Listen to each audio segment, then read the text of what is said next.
Hi everyone. So I'm showing you my desktop, QuickBook desktop, which I'm currently using. And the reason why I'm showing this to you is just to share with you how useful it is to me.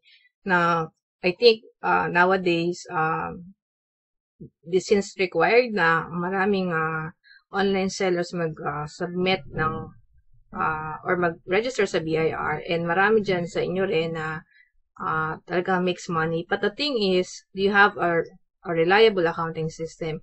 I would recommend this one because this accounting system is could really help me track all my the results of my operations. Like for instance, I go to reports, and then for example, I would like to know if I'm making money or not. Alam niyo yun? So I just click on profit and loss. Or if I would like to know ano yung impact ng how healthy is my financials pagdating naman sa balance sheet.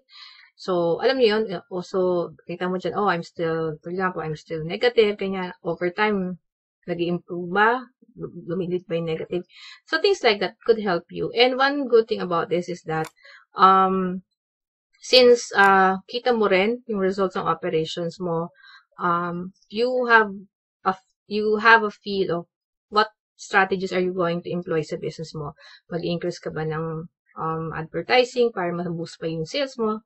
And dito kasi, matatrack mo talaga every moments of the product mo. Kasi there's a way for you to list down all your products here. Like for example, item list. Ilista mo dyan kung ano yung mga products mo. O kaya, you have your different sites. You could add it here. So here in the edit, there's a preferences. Here you can choose ano yung preference mo pagdating sa accounting. So, ano ba gagawin mo? Account numbers, paggawa mo ng chart of accounts, things like that. This is just very high level. So, this is really very good tool talaga. I know there are other tools in the market right now, but I really prefer this one. And one thing that I like about this is, yung since vatable na kami, I could click on vendors, forms, and then I go to review 1099 vendors.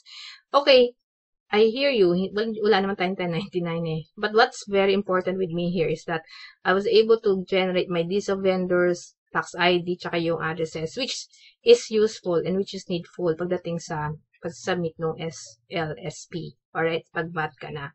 So, and one thing more, if you're planning to use this tool, syempre, maganda yung mag-apply ka for loose leaf, and there's a way for you to just extract the report here. For example, you go to general, for example, syempre, yung mga general ledger, i-click mo lang yan.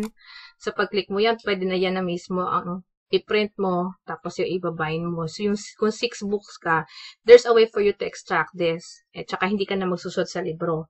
So, I don't know if I think hindi pa acceptable ata yung, I don't know, I haven't, but I've heard na yung QuickBooks pa, hindi pa yata na-accept ni BIR as parang computerized something. So, parang nandun ka pa rin sa application ng loose leaf.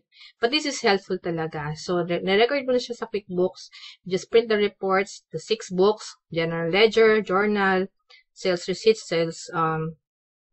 cash receipts, or cash receipts or cash disbursements, tapos yung subsidiary sales, subsidiary purchases. You can extract it here, extract it, and then print it, and then bind it, and then good for reporting na. So, this is helpful talaga. So, if you're interested, I'll put in the description box below yung contact person ko where I bought this. He's a legit person. He gave me a legit license. Alright? So, thank you.